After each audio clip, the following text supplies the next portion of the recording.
ஓம் சரணாகத தீனார்த்த பரித்ராண பராயணே சர்வசியார்த்திகரே தேவி நாராயணி நமோஸ்துதே.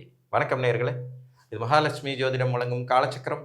உங்கள் அன்பு ஜோதிடர் ஸ்ரீராம்ஜி பேசுகிறேன். அனைவரும் நலமுடன் இருக்கிறீர்களா? நன்றாகத்தான் இருப்பீர்கள், நன்றாக இருக்க வேண்டும். இன்றைய காணொளியில் நாம் காண இருப்பது சுப வீட்டில் பாவிகள் இதன் தலைப்பு. ஏற்கனவே நம்ம சுப வீட்டில் சுவர்கள்ங்கிற தலைப்பில் ஒரு வீடியோ பார்த்தோம். இப்போ அதே இயற்கை சுபர்களோட வீடுகளில் பாவக்கோள்கள் இருந்தால் எப்படி இருக்கும் அப்படிங்கிறது இன்றைக்கி நம்ம பார்க்கலாம். பொதுவாக பாவக்கோள்கள் அப்படின்னாலே ஒரு பயம் இருக்கும், ஒரு ஜர்க் இருக்க தான் செய்யும். சனி ஒரு கடுமையான பாவி, ராகு கேதுகள் கடும் பாவ செயல்களை செய்யக்கூடியவங்க, செவ்வாய் ஒரு கடுமையான பாவி, சூரியனும் டபுள் ஆக்ஷன் பண்ணக்கூடியவர். சில லக்னங்களுக்கு நல்லவராக இருப்பார், சில லக்னங்களுக்கு படு மோசமான வேலைகள் செய்கிறவராக இருப்பார். சந்திரனுடைய நிலைப்பாடுமே பார்த்திங்கன்னா சில நிலைகளில் வளர்பிறையில் நல்லவராக இருக்கிறவர் தேய்பிறையில் கடுமையான பாவியாக, அதுவும் அமாவாசை டயத்துலலாம் கடும் பாவத்துவத்தை வெளிப்படுத்தக்கூடிய தன்மை கொண்டவராக இருப்பார். இந்த மாதிரி பாவக்கோள்கள் இயற்கையான சுப வீடுகளில் அமர்ந்தாங்கன்னா எப்படி இருக்கும்? நார்மலாகவே பாவக்கோள்களின் வேகம், நெகட்டிவ் பலன்கள், மோசமான விளைவுகள் இதெல்லாம் இயற்கை சுவர்கள் வீடில் இருக்கும்போது கண்ட்ரோல் ஆகிடும், மட்டுப்படும்.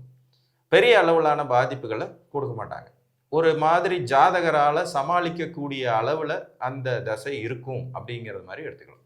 உதாரணமாக சனி ஒரு கடும் பாவி, இவர் ரிஷப வீட்டிலோ, துலாம் வீட்டிலோ, தனுசு வீட்டிலோ, மீன வீட்டிலோ, முதன்மையான சுப வீடுகளில் இந்த 4 வீடை சொல்லலாம்.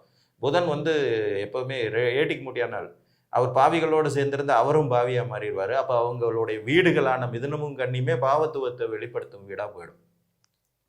அவரே சுபர்களோடையோ அல்லது தனிச்சு இருந்தார்னா அவருடைய வீடுகள் ரெண்டுமே நல்ல சுப வலிமையை தரக்கூடிய வீடுகளாக இருக்கும். அப்போ இது ரெண்டும் கெட்டான வீடு. சந்திரனையும் அதே மாதிரி தான் எடுக்கணும். அப்போ நேச்சுரலாக எந்த விதத்துலையும் வீடுகள் கெட்டுப்போகாத தன்மை அப்படிங்கிறது மீனம், தனுசு, ரிஷபம், துலாம் இந்த வீடுகளுக்கு தான் ஃபர்ஸ்ட் வந்துடும்.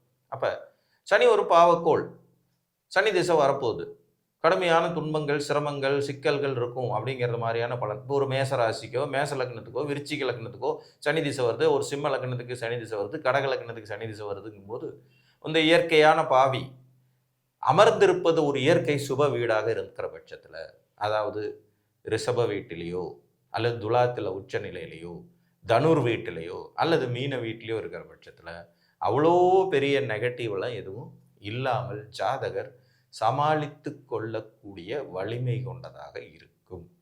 புரிஞ்சுச்சுங்களா?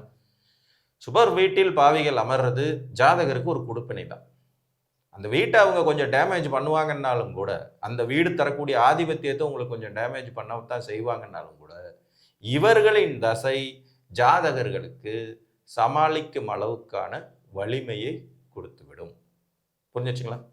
இதே விதி தான் செவ்வாய்க்கும் பொருந்தும். செவ்வாய் ஒரு இயற்கை பாவி, இவர் அதிக வலிமை அடையும் போது ஜாதகருக்கு சொல்லண்ணாத கோபம், ஆத்திரம், ஆத்திரத்தில் அறிவை இழக்கிறது, உணர்ச்சி வசப்பட்ட நிலையில் தவறு இழைப்பது, இந்த மாதிரியான அமைப்புகள் இருக்கும். வெட்டுவன் குத்துவன்னு தாண்டது, வாழ்நாளையே முடிஞ்சுக்கிற அளவுக்கான தவறுகளை எல்லாம் உணர்ச்சி வசப்பட்ட நிலையில் செஞ்சிடறதுன்றதெல்லாம் இருக்கும். இந்த செவ்வாயும் இயற்கை சுபர்களோட வீட்டில் இருக்கும்போது கைகள் கட்டப்பட்ட நிலையில் இருப்பாருங்கிற மாதிரி கோபமெல்லாம் இருக்கும். அதை பூரா ஆக்டிவாக மாற்றுவார், செயல் திறன்களில் மாற்றுவார். கடுமையான உடற்பயிற்சிகள் மூலமாகவும், கடுமையான வேலையை தொடர்ந்து செய்கிறதன் மூலமாகவும், உணவு கட்டுப்பாடை வச்சுக்கிறதன் மூலமாகவும், உடலை வலிமைப்படுத்திக்கிறதன் மூலமாகவும் அந்த கோபத்தை கண்ட்ரோல் பண்ணிடும். இதே செவ்வாய் ரிஷபத்தில் இருந்தாலும் அல்லது துலாத்தில் இருந்தாலும், தனுசில் இருந்தாலும், மீனத்தில் இருந்தாலும் பெரிய பாதிப்பு இருக்காது. புதனுடைய வீடுகள் இவருக்கு சுத்தமாக ஆகாதுங்கிறதுனால மிதுனத்திலேயும் கன்னியிலையோ செவ்வாய் பெரிய நன்மைகள் தந்துடுவார்ன்றது எதிர்பார்க்க முடியாது. அதுவே சனி பகவானை பொறுத்த வரைக்கும் மிதுனத்திலேயோ கண்ணியில் இருந்து புதன் பாவங்களோடு சேராத தனித்த நிலையில் ஜாதகத்தில் இருந்துட்டாருன்னா இங்கேயும் சனி திசை ஓகே அப்படிங்கிறது மாதிரி வந்துடும். சந்திரன் சூரிய வீடுகள் சனிக்கு ஆகாத வீடுகள்ங்கிறதுனால அவர்கள் அந்த இடத்துல அவங்க இருக்கிறத அவ்வளோ சிறப்பாக அந்த தசையின் நற்பலன்களை எதிர்பார்க்க முடியாமல் போயிடும். இந்த விதி சனி செவ்வாய்க்கு அடுத்தபடியாக ராகு கேதுகளுக்கும் சிறப்பாகவே பொருந்தும். ராகுவோ கேதுவோ இந்த இயற்கை சுபர்களோட வீடுகளில் இருக்கும்போது அவர்கள் தசையை நினைத்து பெரும் கவலை கொள்ள தேவையில்லாத ஒரு அமைப்பாகவே இருக்கும். இப்போ ரிஷபத்திலேயே ராகு கேது இருந்தாங்கன்னா நீச்ச வலிமை அடைகிறாங்க. அது ஒரு இயற்கை சுப வீடு, சௌமிய வீடு, சுக்கரனுடைய வீடு. இந்த இடத்துல அவங்களோட தசாபுத்தி காலங்களில் பார்த்திங்கன்னா நெகட்டிவ் பலனை விட பாசிட்டிவ் பலன் அதிகமாக இருக்கும். எல்லாராலையும் 100 மார்க்கு எடுக்க முடியாது. ஆனால் 40 மார்க் எடுத்தால் பாஸுங்கிற பார்டரில் பாஸுங்கிற ஒரு விதியும் இருக்குது. 60 மார்க் எடுத்தால் ஃபர்ஸ்ட் கிளாஸுங்கிற விதியும் இருக்குது. ஸோ இந்த 60% நற்பலன்களை ஒரு கிரகம் தனது தசையில் கொடுக்கறதுக்கு இந்த இயற்கை சுபர்கள் வீடு துணை புரியும். இதில் ராகு கேதுகள் மட்டும் ஒரு ஸ்பெஷல் என்னென்னா, புதனோட வீட்டில் இவங்க இருந்தாங்கன்னா கிட்டத்தட்ட 75% மேலே நல்லது பண்ணுவாங்க. ஏன்னா புதன் அவங்களுக்கு ரொம்ப பிடிக்கும். இந்த இடத்துல புதன் பாவிகளோடு சேர்ந்திருந்தாலும் சுபரோடு சேர்ந்திருந்தாலும் புதனுடைய வீடுகளில் முதன்மையான நற்பலன்களை தரக்கூடிய தன்மை ராகுவுக்கும் கேதுவுக்கும் உண்டு. இதுலேயும் இன்னும் ஒருபடி ஹைலைட் என்னென்னா, ஒரு மிதுன லக்ன ஜாதகருக்கு ராகு திசை மாதிரி கொடுக்குற திசை வேறு எதுவுமே இருக்காது.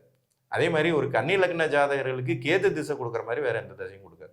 இந்த கண்டிஷன்களோட இவங்க உட்காந்து ஒரு ரிஷபத்திலேயோ மிதுனத்திலேயோ கன்னிலேயோ துலாத்திலேயோ தனுசுலேயோ மீனத்திலேயோ இந்த ராகு கேதுகள் அமர்ந்து வேறு பாவக்கோள்களின் டிஸ்டர்பன்ஸ் இல்லாத நிலையில் தசை நடத்தினா இந்த 2 லக்னக்காரங்களும் கொடுத்து வச்சோம். அஃப்கோர்ஸ் எல்லா லக்னத்துக்குமே பெரிய நெகட்டிவ் இருக்காது. இந்த 2 லக்னக்காரர்களுக்கு யோகமாக இருக்கும். நெகட்டிவையும் தாண்டி அதிக நற்பலன்களை தரக்கூடியவர்களாக இவங்க மாறுவாங்க. சூரியனுடைய நிலைப்பாடு அவர் பகுதி பாவி அப்படிங்கிறது மாதிரியான அமைப்பு தாங்கிறதுனால இவருக்கு தனுசு வீடு, மீன வீடு, ரிஷப வீடு இந்த 3ம் சிறப்பான நன்மைகள் தரக்கூடிய வீடுகளாகவே அமைந்து விடுகிறது.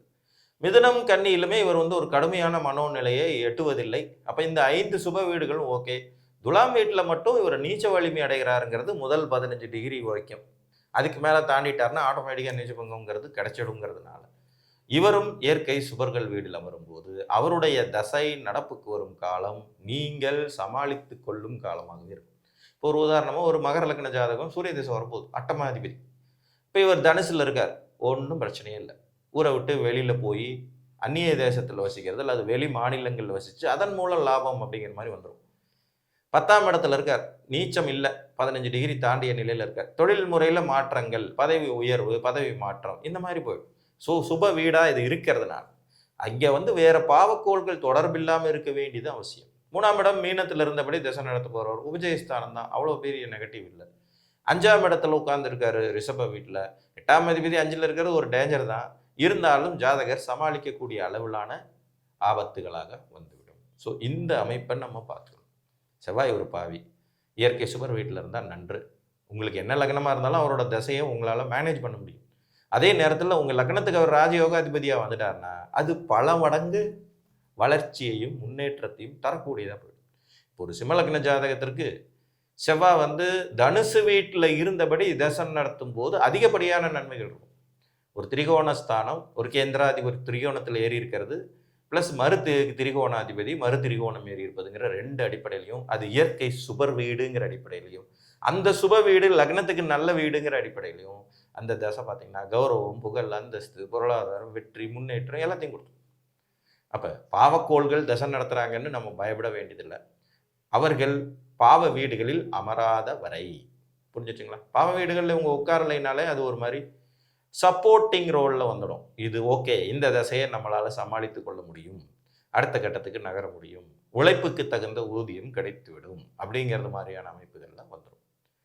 பாவிகள்ங்கிறதுல நம்ம ஒரு 5 பேரை எடுத்துக்கிறோம். சந்திரனை நிலையை கொண்டு தான் அறிய முடியும். புதன் சேர்க்கைக்கு தகுந்த மாதிரி தான் மாறுவார். குருவும் சுக்கிரனும் எப்படி இருந்தாலும் அவர் சுபர்கள்ங்கிறதுல வந்துடும். அப்போ மீதி இருக்கிற 5 பேர் தான் சூரியன், செவ்வாய், சனி, ராகு, கேதுகள்.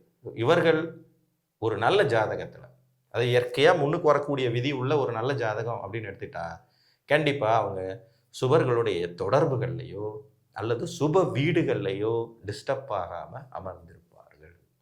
கடுமையான வேறு விதமான விளைவுகள் இல்லாத நிலையில் இந்த தசைகளும் ஜாதகருக்கு தொடர்ந்து வளர்ச்சியையும் முன்னேற்றத்தையும் கொடுக்கும் தசைகளாகவே இருக்கும். பாவையில் சுபர் வீட்டில் அமர்வது ஒரு சிறப்பு என்று கூறி மீண்டும் ஒரு காணொளியில் உங்களை சந்திக்கும் வரை உங்களிடமிருந்து அன்புடன் விடைபெற்றுக் கொள்வது உங்கள் அன்பு ஜோதிடர் ஸ்ரீராம்ஜி. நன்றி, வணக்கம்.